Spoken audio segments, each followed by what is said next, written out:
19장 본문 전체, 19장 전체인데, 우리 5절서부터 9절까지, 5절서부터 9절까지 같이 읽도록 하겠습니다. 19장 5절부터 9절입니다. 시작.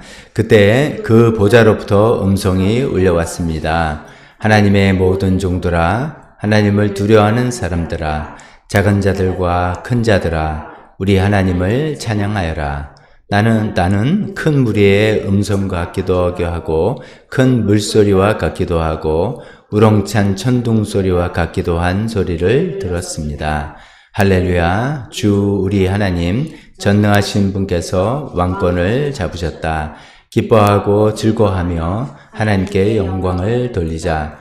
어린 양의 혼인날이 이르렀다. 그의 신부는 단장을 끝냈다. 신부에게 빛나고 깨끗한 모시옷을 입게 하셨다. 이 모시옷은 성도들의 의로운 행위다. 또 그 천사가 나에게 말하였습니다. 어린 양의 혼인잔치에 초대를 받은 사람은 복이 있다고 기록하여라. 그리고 또 말하였습니다. 이 말씀은 하나님의 참된 말씀이다. 아멘. 어린 양의 혼인잔치, 우리가 잘 아는 그 부분이 나오는 대목이죠. 자, 오늘은 이제 요한계시록 19장 점점 마지막을 향해서 가고 있는데 19장을 통해서 두 가지 잔치라는 제목으로 하나님의 말씀 전하려고 합니다.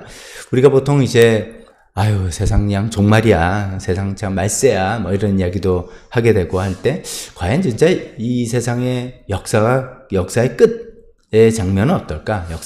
이 세상이 끝나는 그때 그 분위기는 어떨까? 이런 생각할 때, 우리는 이제 성경을 통해서 어떤 이제 오늘 살펴보는 내용들이 있지만, 대개 이제 믿지 않는 분 같은 경우는 아마도 이제 두려움, 세상이 파괴되고, 심판, 이런 장면들을 떠올릴 수 있을 것 같습니다. 근데 이제 오늘 요한복음 19장이 이제 그런 이야기를 해주는 거죠. 이 세상 마지막 때 어떤 모습일까라는 이야기를 해주는데, 굉장히 독특하게 두 가지 잔치라는 그런 이미지를 가지고 설명하고 있습니다. 한쪽에는 찬양과 잔치, 혼인잔치가 일어나죠. 그게 이제 어린 양의 혼인잔치다 표현하는 것입니다. 성도들이 어린 양 대신 예수님과 함께 드디어 혼인을 하는, 결혼식을 하는 그런 잔치, 거기에 이제 다 참여하게 된다는 이야기고요.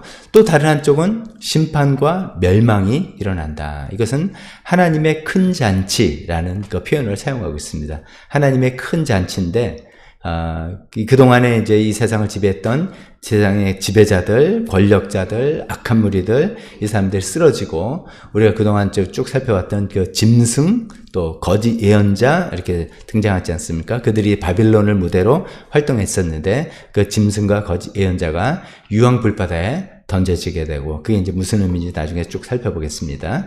그런 이제 대비되는, 한쪽은 찬양과 잔치가 일어나고, 한쪽은 심판과 멸망이 일어나는 그런 모습으로 설명하고 있는 19장의 내용을 살펴보겠습니다. 첫 번째 이제 찬양과 잔치, 신나는 이야기죠. 어린 양의 혼인잔치입니다. 1절부터 10절까지 이야기인데, 19장이 들어서, 19장은 이제 18장은 바벨론이 무너졌다. 이제 지난번에 그 얘기 나왔죠. 바벨론이 무너지고 난 다음에 이어지는 이야기인데, 하늘이 열리고 큰 찬양이 터져 나오죠. 할렐루야 찬양이 계속 반복되는데, 그 이유는 우리가 알죠. 바벨론이 무너졌기 때문이다. 한쪽으로는 바벨론이 무너졌기 때문이고, 그 다음에 다른 한쪽으로는 드디어 어린 양의 혼인잔치가 시작되었기 때문이다 라고 볼 수 있습니다. 이제 어린 양의 혼인잔치, 어떻게 보면 이게 이제 우리 믿는 성도들이 그토록 기다리던 그런 시간이다 이렇게 말할 수 있겠죠. 우리 생명의 삶 한 분들은 이제 또 다시 기억을 되살펴보면, 우리가 이제 그리스도인의 신분에 대해서 공부할 때 이제 하나님의 사랑받는 자녀, 예수님의 신부, 성령님의 전 등등 이렇게 나올 때, 그 예수님의 신부라고 하지만 우리가 이 세상에선 정확히는 정혼한, 약혼한 상태이다라고 이야기되어 있어요. 약혼 상태에서 결혼식은 아직 치르지 않고 약혼만 한 상태로 이 세상 살다가 이 어린 양의 혼인잔치 때 드디어 결혼식을 한다. 이렇게 우리가 공부했는데, 그때 때라는 것입니다. 그 드디어 혼인잔치가 시작되고 신부는 단장을 끝냈다라고 이야기하고 있습니다. 그래서 이제 여기 이 대목에서 몇 가지, 한 세 가지 정도 중요한 내용을 살펴보려고 할 때, 첫 번째는 단장이 끝냈는데 어떻게 단장을 했나 이렇게 보니까 모시옷으로 입었다 되어 있습니다. 8절에 빛나고 깨끗한 모시옷. 여기 이제 성경에 나오는 모시옷은 우리 마잖아요. 우리는 거친 제인데 아니에요. 성경 시대는 세마포라고 옛날 돼 있죠. 아주 가는 그런 부드러운 옷입니다. 그건 굉장히 이제 고급스러운 옷인 거죠. 근데 그 빛나고 깨끗한 모시옷이다라고 하면서 그 모시옷이 성도들의 의로운 행위다라고 묘사하고 있습니다. 모시옷을 입으러 단장했는데, 그것을 입고 다니는데 이것이 바로 성도들의 의로운 행위다, 이렇게 설명하고 있다는 것이죠. 자, 그러면 가만히 있어봤죠. 우리가 혼란스러울 수 있으니까 이것도 한번 또 균형을 잡으면서 이해를 해봐야 되겠죠. 그러면 이제 성도의 행위로 우리가 하나님 앞에 쓰는 건가, 예수님과 결혼하는 건가, 이렇게 이제 오해할 수 있는데 아닌 거죠. 그걸 아닌 걸 어떻게 균형을 잡냐면, 우리의 구원의 근거는, 우리가 구원받는 거는 뭐니 해도 우리가 어떤 행위가 아니라 하나님의 은혜다. 오직 은혜로 우리가 구원받는다. 에베소서 2장 8절에서 9절. 여러분은 믿음을 통하여 은혜로 구원을 얻었습니다. 이것이 여러분에게서 난 것이 아니요 하나님의 선물입니다. 행위에서 난 것이 아닙니다. 분명히 법바가 이야기하고 있죠. 그런데 이제 은혜로 구원받았으니까 네 마음대로 살아라 됐다가 아니라 계속되는 에베소 2장 말씀은 10절에 은혜는 반드시 어떤 열매를 맺게 되어 있다. 맺어야 된다. 이런 이야기를 10절에 이렇게 해야죠. 하나님께서 이렇게 미리 준비하신 것은, 그 이유는 우리가 선한 일을 하며 살아가게 하시는 것이다. 여기 선한 일은 세상이 말하는 선행 그런 게 아니죠. 하나님의 뜻대로 행하는, 하나님을 원하는 뜻과 계획대로 살아가는, 기뻐하게 해드리는 그런 삶이죠. 그런 의미로서 우리가 이제 은혜로 구원을 받았고 그 구원 받은 삶을 쫙 살아나간 것을 여기는 성도들의 의로운 행위 모시옷이다라고 이야기하고 있는 것이죠. 그러니까 은혜로 주어진 그 구원을 잘 지켜서 믿음을 지켜나가고, 이제 요한계시록 성도들은 환난과 핍박 많고, 또 우리 시대는 환난과 핍박보다는 유혹과 이런 것들이 많은 시기죠. 그걸 잘 믿음으로 잘 지켜낸 그 결과를 모시옷이다, 이렇게 표현하는 것 같습니다. 그래서 그런 이제 모시옷으로 잘 단장한 신부들이 혼인식을 한다는 것입니다. 그 다음 두 번째 생각해 볼 것은 이제 9절의 표현입니다. 9절에 이제 천사가 뭐라고 얘기하냐면, 어린 양의 혼인잔치에 초대받은 사람은 복이 있다고 기록하여라 라고 이야기했습니다. 이것도 이제 얼핏 보면은, 여기 이제 혼인잔치, 결혼식이, 우리식으로 말하는 결혼식이 여기 웨딩이 있는 거고, 그 웨딩에 초대받은 사람들, 이렇게 생각합니다. 그럼 난 뭐지? 나는 신부인 줄 알았는데 난 신부가 아니라 손님인가? 이게 좀 혼란스러울 수가 있습니다. 왜 초대받았다고 할까? 내가 신부면 사실 이 웨딩의 호스트잖아요. 주인공인데 또 왜 초대받았다고 하지? 이게 뭐지? 이렇게 약간 헷갈릴 수가 있는데, 이제 성경에 보면 우리 이제 성도 또 교회를 어떤 때는 신부라고 표현하고 어떤 때는 혼인잔치에 초대받은 손님이라 표현하는 부분이 있어요. 이제 여기 이제 신부라고 표현하는 것은 오늘 이제 요한계시록 이 부분과 에베소서 5장에도 보면 우리는 그리스도의 신부다, 그런 이야기, 교회가 그리스도의 신부다는 이야기 나오잖아요. 근데 또 동시에 예수님께서 마태복음 22장에 이제 왕의 혼인잔치, 딱 아들 혼인잔치에 손님을 초대하잖아요. 그러면 우리는 그냥 손님만인가? 이제 이게 같은 실체를 이렇게도 표현하고 저렇게도 표현하는 것들이 있더라, 이런 것을 우리가 감안하면서 이해를 해야 되겠습니다. 그러면 왜 이제 요한계시록에서 왜 잔치 주인공인데 신부인데 왜 초대받았다고 이렇게 약간 표현하는가 하면 뭔가를 강조하고 싶은 게 있을 겁니다. 뭘 강조하고 싶을까요?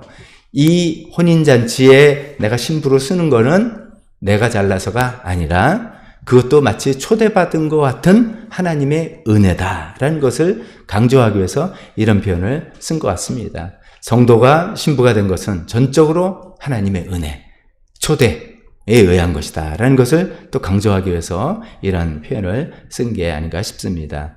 자, 그렇게 해서 이제 혼인잔치가 진행되는데, 그 다음에 이제 그런 모습을 보니까 이제 요한이 이제 환상 가운데 보고 있다라고 이야기하지 않습니까?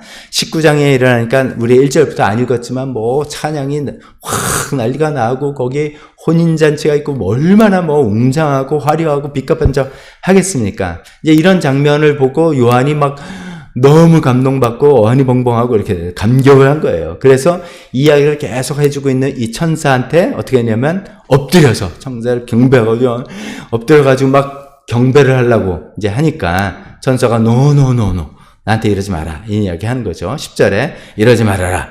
나도 예수의 증언을 간직하고 있는 내 동료들 가운데 하나요. 너와 같은 종이다. 내가 하나님 종이지 경배를 받을 대상이 아니다 라고 하면서 경배는 하나님께 드려라. 예수의 증언은 곧 예언의 영이다 라고 이야기하고 있습니다. 이런 이야기가 왜 나오는가 궁금한 거예요. 그냥 혼인잔치 썼다 그냥 표현만 하면 될 텐데 뭐 천사를 경배하는데 천사를 또 날 경배하지 말래 이런 얘기 왜 나오는가 생각해보면 이거는 이제 초대교회 시대 그 1세기 시대 교회까지도 침투했던 천사 숭배 사상에 대한 경고라고 이렇게 볼 수가 있습니다. 골로새서 2장 18절에 보면 사도 바울이 골로새 교회에 편지 쓸 때 뭐 여러 가지 조심해라 라고 이야기하면서 아무도 겸손과 천사 숭배를 주장하면서 여러분을 비방하지 못하게 하십시오 라고 하는 내용을 보면 이 골로새 교회도 천사 숭배하는 그런 잘못된 생각들이 들어와 있다는 거죠. 히브리서도 1장에 보면 예수님이 대단하신 분이다 라고 이야기하면서 자꾸만 천사하고 비교를 하는 내용도 우리 생각에는 동급이 아닌데 왜 그러나 싶지만 그만큼 천사를 굉장히 숭배 비슷하게 경배하려는 그런 분위기가 있었던 것을 반영하는 것이죠. 그래서 이제 아예 그런 것이 아니라는 것을 딱 못 박으려고 이런 내용이 적어 놓은 것 같습니다. 자, 그렇게 생각하면서 이 10절의 이 내용이 경배는 하나님께 드리고 예수의 증언은 곧 예언의 영이다 라는 이 내용을 갖고 있는 게 뭐겠습니까? 지금 요한이 여기서 체험하고 있는 보고 듣고 하는 건 뭐 대단한 거 아닙니까? 예를 들어 우리가 뭐 엄청난 집회에 감사했다든지 아니면 뭐 뭘 통해서 엄청난 은혜를 받았다든지 할 때 그 집회나 그런 은혜를 나한테 제공해 주었던 어떤 사람, 어떤 기관, 어떤 단체에 내 마음이 뭐 가벼운 것만은 아니잖아요. 은혜를 보답하고 싶은 마음도 있게 되는데 그것이 좀 지나쳐서 경배의 대상 정도 돼서는 안 된다. 심지어 천사도 안 되는데 일개 사람, 어떤 영적 지도자, 어떤 은사자 절대로 경배는 하나님께만 드려야 된다라는 것을 못 박아서 강조하고 싶은 그 생각인 것 같습니다. 그러면서 제일 끝에 예수의 증언은 곧 예언의 영이다. 이게 좀 어떻게 보면 알 것 같은데 좀 애매한 게 이런 의미라고 생각할 수 있습니다. 요한복음 15장이나 16장 보면 예수님께서 성령님에 대해서 이제 설명하면서 제자들에게 이래요. 성령님은 내가 이제 가면 아버지께 구해서 성령님을 보내주겠다. 또 다른 보혜사 보내준다. 라고 하는데 이 성령님은 뭐라면 자기 자신을 드러내는 분이 아니라 이 성령님이 내가 너에게 가르쳤던 그런 것을 다 기억나게 하고 나를 증거하신 그런 분이다. 라고 이제 알려주신 거예요. 그래서 사실 성령님이, 그래서 우리가 우리 시대에 활동할 때는, 살아갈 때는 사실 성령님의 도움을 받고 살아가지만 우리가 성령교라고 하지 않는, 그건 뭐 그냥 제 생각입니다. 우리를 예수교, 기독교라고 하는 이유는 그 성령님이 나 그런 거 원치 않아. 예수님을 통해서 구원받은 거야. 이렇게 하시는 성령님의 어떤 성품인 것이죠. 그렇게 본다면 여기 이제 예수의 증언은 곧 예언의 영이다. 예언의 영이 성령님이죠. 그러니까 모든 예언이라고 할 수 있는 모든 말씀 선포, 모든 메시지 이런 것들은 성령의 감동으로 되어지는 건데 그 모든 것의 방향은 예수님입니다. 결국 모든 설교, 모든 메시지의 그 포인트는 예수님을 향해야 되는 것이다. 라는 이야기를 하는 것이죠. 그래서 이제 교회에서 일어나는 모든 일들이 모든 우리가 감사도 표현하고 뭐 어떤 여러 가지도 있지만 결국 내 마음이 이 모든 은혜의 정점이 예수님께로 가고 있는가? 아니면 이것의 통로 역할을 했던 어떤 사람이나 어떤 기관이나 어떤 교회나 뭐 이렇게 하고 있는가를 우리가 끊임없이 점검하고 조심해야 되겠습니다. 그래서 이제 나오는 것처럼 예배는 항상 하나님께 드리는 것이고 모든 설교와 선포는 결국 예수님을 증거해야 된다라는 것을 우리가 또 생각해 볼 수가 있겠습니다. 자, 이게 이제 첫 번째 잔치죠. 혼인잔치. 거기에 참석한 성도들이 세마포 정말 하나님의 은혜로 구원받았고 그 구원을 큰 환난과 핍박 시기에도 유혹 시기에도 잘 지켜나가서 깨끗한 모시옷 세마포라고 하는 그것으로 단장해서 하나님과 예수님과 혼인잔치를 하고 근데 그걸 또 초대받았다고 표현해서 이것이 네가 잘해서가 아니라 은혜로 이 자리에 쓴 거다는 것을 또 강조하는 거기도 하고 그 모든 놀라운 일들을 하나님께 영광 돌리고 예수님께 감사드리는 것으로 초점을 맞춰야 된다라는 그런 이야기를 하고 있습니다. 자, 그러면 두 번째 이제 11절부터는 또 다른 잔치라고 표현하는 표현, 하나님의 큰 잔치라고 표현하는 그 잔치에 대한 이야기가 있습니다. 11절을 눈으로 보시면은 그 이제 그렇게 혼인잔치가 어린 양 혼인잔치가 딱 있었는데 그 다음에 나는 또 하늘이 열려 있는 것을 봤다. 또 이렇게 보니까 하늘이 열려 있는데 거기 또 엄청난 분이 오는 거예요. 이름이 신실하신 분, 참되신 분. 뭐 들어봤자 예수님인 거 우리가 뻔히 알죠. 그런 분이 흰 말을 타고 탁 서 있는 걸 보게 됩니다. 백마, 아무래도 이거는 뭐 왕권, 뭐 높은 지위 이런 걸 상징하는 거 아니겠습니까? 그분이 와서 이제 쭉 그 뒤에 나오는데 입에는 날카로운 눈은 불꽃 같고 머리에 관이 많이 있고 피로 물든 옷, 뭐 알죠? 예수님의 십자가 피, 뭐 다 우리가 금방 캐치할 수 있는 예수님에 대한 설명입니다. 그의 이름이 하나님 말씀이고 옷과 넓적다리라는 것은 이제 다리를 보호하려는 보호기구 그렇게 볼 수 있겠죠. 거기에 왕들의 왕, 군주들의 궁, King of Kings, Lord of Lords라고 이름이 써 있는 그 예수님이 백마 타고 탁 있는 그런 모습이죠. 이것은 심판주로 재림하신 예수님을 묘사하는 그런 모습입니다.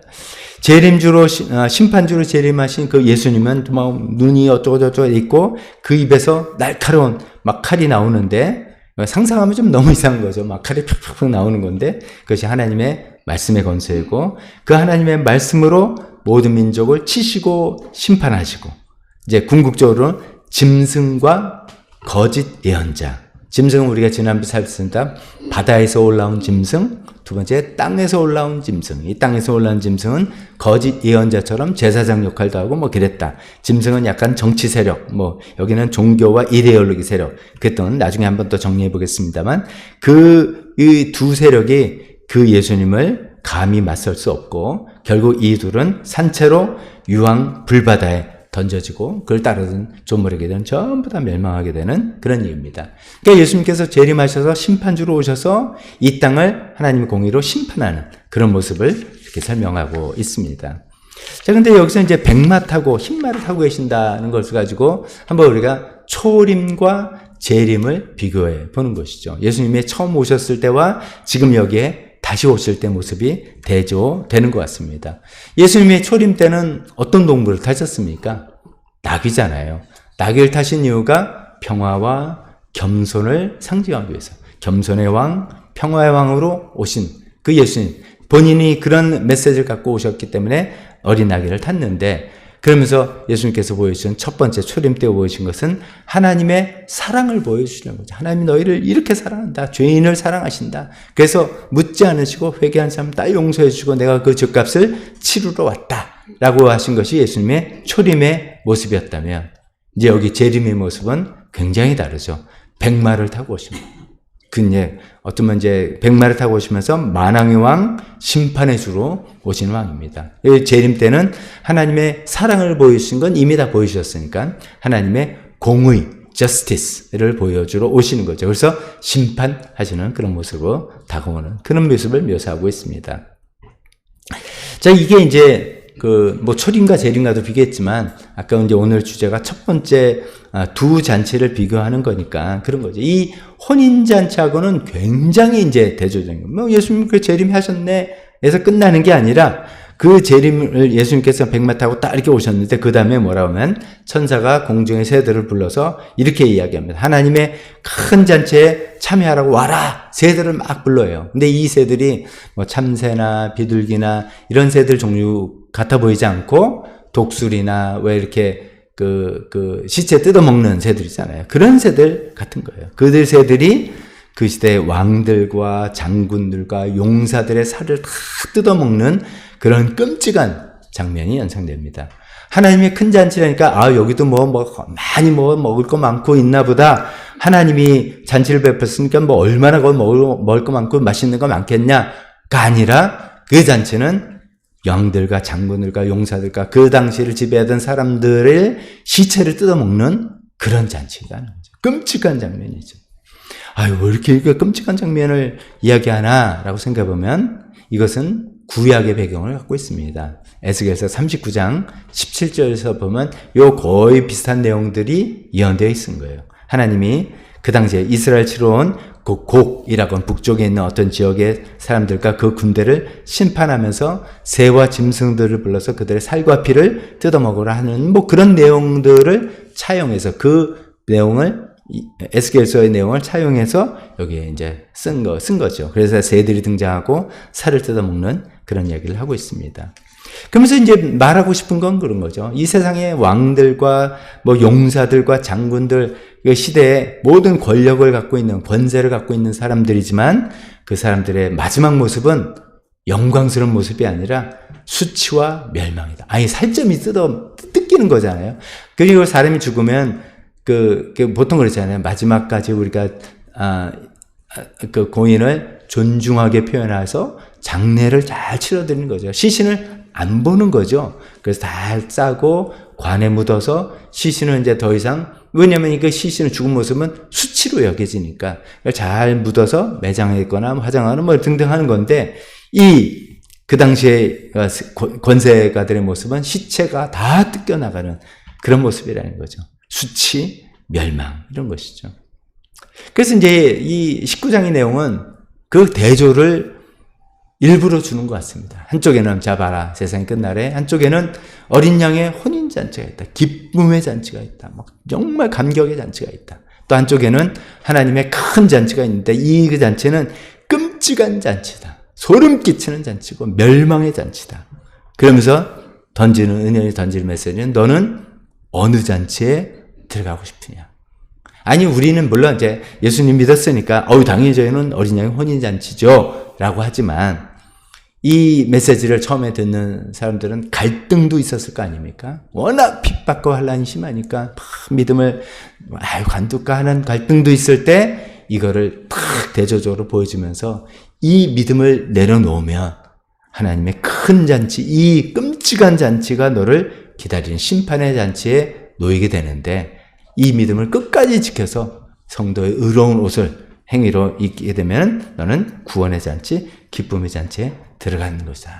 분명히 하자라는 그런 이야기를 하고 있는 것입니다. 자, 그런 이제 그 잔치에 대한 묘사가 있고, 이제 19장 마지막에는 짐승과 거짓 예언자의 최후의 모습에 대해서 20절과 21절 이야기하고 있습니다. 근데 이점에서 한번 그렇게 생각을 한번 해봤으면 좋겠습니다. 이때까지 이제 나중에 그 뒷부분에 용이 나오고, 그 다음에 짐승도 나오고, 짐승도 보니까 바다에서 올라온 짐승이 있고, 땅에서 올라온 짐승이 있고, 또 바벨론이 있고, 이게 뭐야? 이걸 한번 간단하게 정리해 보겠습니다. 12장 때에 나오면 용 혹은 옛뱀이라고 하는데, 그게 바로 사탄이다 라고 하죠.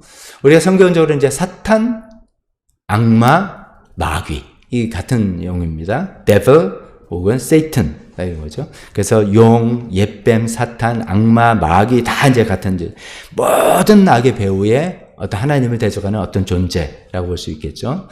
근데 이제 그런 표현 썼잖아요. 이 사탄도 하나님을 모방해서 사탄의 삼위일체가 있더라.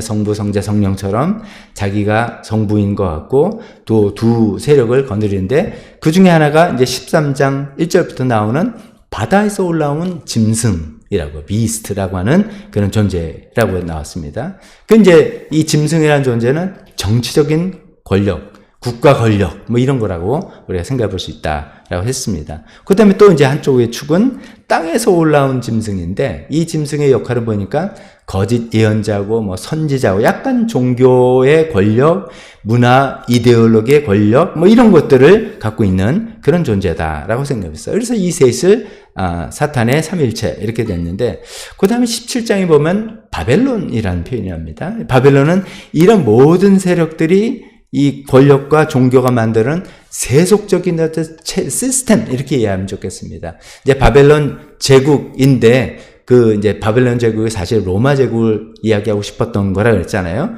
그러니까 국가 권력 하나 있고 거기에 뭐 황제 숭배 사상 있고 뭐 이런 정도가 아니라 그 모든 틀 하나를 꼼짝없이 살게 하는 어떤 이 세상의 시스템 이런 거를 바벨론 이렇게 표현했다고 볼 수 있습니다. 자, 이제 그런 것들이 순차적으로 이렇게 나왔는데 이제 바벨론은 18장에서 팍 무너진 거죠. 벌써 그걸 치신 거죠. 그 다음에 이제 19장 마지막에서 이 짐승과 거짓 예언자, 바다에서 온 짐승, 땅에서 올라온 짐승 이 둘을 하나님께서 처단하는 그런 모습이 됩니다. 그래서 제일 끝에 이제 20절과 21절, 특히 20절 제일 끝에 보면 그 둘은 짐승과 거짓 예언자죠. 이 둘은 산채로 유황이 타오르는 불바다에 던져졌습니다. 라고 해서 그들이 이제 처단됐다라는 이야기입니다.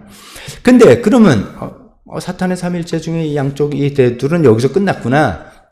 성경을 일단 이해해 보려는 겁니다. 그 내용은 좀 이따 이야기하더라도. 그럼 이 나머지 정점인 사탄은 뭐야? 어떻게 된 거야? 사탄은 더 끈질긴 거예요. 그래서 20장까지 넘어가는 거예요. 20장 넘어가는데 참 우리가 원인은 정확히 모르겠지만 하나님께서 이 사탄은 아비소스라고 하는 무적행에 가두세요. 무적행에 가뒀는데 그러다가 1000년이 지난 다음에 여기서 또 풀어줘요. 그래서 또 막 활동을 하다가 그 다음에 유황불에 던지는 한 단계가 더 있더라. 뭐 이겁니다. 자, 그러면 또 이 무적행은 또 뭐고 유황불은 뭔가 이것도 한번 정리해 보겠습니다. 이제 이 요한계시록에 무적행 우리 세 번역에는 아비소스, 에비스죠. 그런 건데 펴서 하는 건데 아비소스가 두 가지 나오는데 차이를 보면 이 무적행 아비소스라는 것은 뜻 자체가 끝이 바닥이 없는 bottomless 바닥이 없는 구덩이다라는 뜻인데 이거는 좀 임시수용소로 쓰는 것 같아요. 특히 이제 여기서 하나님께서 20장에 사탄을 1000년 동안 결박해서 가둬놓는 것 이렇게 사용하는 겁니다. 여기서 최종 심판 장소가 아니에요. 임시로 가둬놓는 우리 지금 말하면 구치소 같은 그런 것 같아요. 구치소에 1000년을 갇힌다. 그거 완전히 갇히는 것 같은데 또 1000년이 또 삐져 나오니까 그래서 하여간 임시수용소예요. 그리고 그 무적행은 고통스럽고 유황불에 타는 것 같은 그거하고는 좀 다른 갇힌 활동이 제한되는 그런 의미가 더 있는 것 같습니다. 근데 거기에 비해서 이제 유황불바다 혹은 유황불못, 연못이냐 바다냐 차이인데 하여간 유황불이 확 타는 여기는 이거는 이제 임시가 아니에요. 이거는 끝난 거예요. 최종적이고 영원한 형벌의 장소로 묘사하고 있습니다. 유황이라는 게 이게 이제 불이 붙으면 쉽게 잘 안 꺼진다 그럽니다. 그리고 유황은 냄새가 지독하죠. 우리나라의 유황이나 저는 이제 경험한 게 미국의 그 옐로스톤에 가면 그 유황 온천, 유황 그거 많이 씁니다. 그거 막 냄새가 막 나요. 이제 그런 건데 조금인데도 그 정도인데 유황 불바다면 얼마나 냄새가 나겠습니까? 이제 그거를 이야기하는 거예요. 불도 안 꺼지고 냄새가 아주 지독해서 고통스럽고 영원한 형벌이고 이런 걸 묘사하려고 유황불바다, 유황물봇 이렇게 불못 이렇게 이야기한 것이죠. 여기 이제 이 19장 우리가 마지막에 보면 그 사탄의 삼일체 중에 짐승과 거짓 예언자가 여기 떨어졌다. 끝난 거예요. 최종 판결 난 거예요. 그러다가 이제 이 사탄은 계속해서 아직도 활동하는 거예요. 전년 있다가 또 나와서 또 활동하다가 20장에 들어가고 나중에 이제 다음 주에 20장을 살펴보면 20장 10절에 가서야 불못에 던져집니다. 그리고 또 재밌게도 20장은 하나님께서 모든 역사를 구원을 완성하는 이야기를 쭉 적는데 20장 14절에 보면 사망과 음부, 우리가 음부하면 지옥 아니야? 이렇게 생각하는 그 자체가 이 불못에 던진다. 그거 되게 신기하죠. 사망이 무슨 이게 물질이 아닌데 그러니까 이제 사망이 더 이상 없다는 거죠. 영원히 사망이 없고 죽음이 없다라는 것을 표현하기 위해서 이야기하는 것 같습니다. 그 사망과 음부가 이 불못에 던져진다. 그리고 21장 8절에 보면 너무나 끔찍하게 하나님을 믿지 않는 자들이 이 불못에 던져진다라고 이야기합니다. 그러니까 어떻게 보면 무적행은 갇히는 것이지만 임시예요. 구치소 같은 거예요. 근데 이 유황불못과는 이제 영원한 여기 뭐라 그럴까요? 이거는 무기징역, 내진 사형, 그렇게 쓸 수 있죠. 하나님의 철저하고 영원한 심판, 고통스러운 심판, 그런 걸 의미하는 것이죠. 이제 이 끝이 이제 하나님의 큰 잔치의 끝이 이렇게 가는 거죠. 뜯겨먹고 수치와 멸망뿐만 아니라 영원한 불못에 이 짐승과 거짓 예언자뿐만 아니라 그들을 따르던 군대들이 이 불못에 떨어지는 거고, 이제 이 불못에 떨어지는 일만 앞으로 계속 남은 비극적인 멸망의 잔치가, 하나님의 큰 잔치라는 이름의 한 잔치가 있고, 앞에는 어린 양의 혼인잔치, 성도들이 믿음을 지키고 이 세상에서 하나님 뜻대로 살려고 애를 써서 하나님 그 행위로 옷을 입은 세마포를 입고 하나님 앞에, 그래도 우리는 초대받은 사람들입니다. 하나님의 은혜로 우리가 여기 있습니다 라고 하는 사람들이 예수님과 연합이 되는 감격스러운 잔치가 있는 이 두 잔치, 역사의 마지막에는 이 두 잔치가 있을 것이다 라고 설명을 하고 있습니다. 우리가 이제 어느 잔치에 하고 싶은지는 두말할 필요 없고, 우리는 예수님의 믿음을 통해서 어린 양의 혼인잔치에 참여하는 것도 분명한 것이고, 그래서 우리가 계속 은혜로 받은 이 구원을 삶으로 나타내서 우리 모시옷이 당당한 모시옷이 되도록 계속해서 준비하고 살아가는 우리가 되었으면 좋겠습니다. 기도하겠습니다.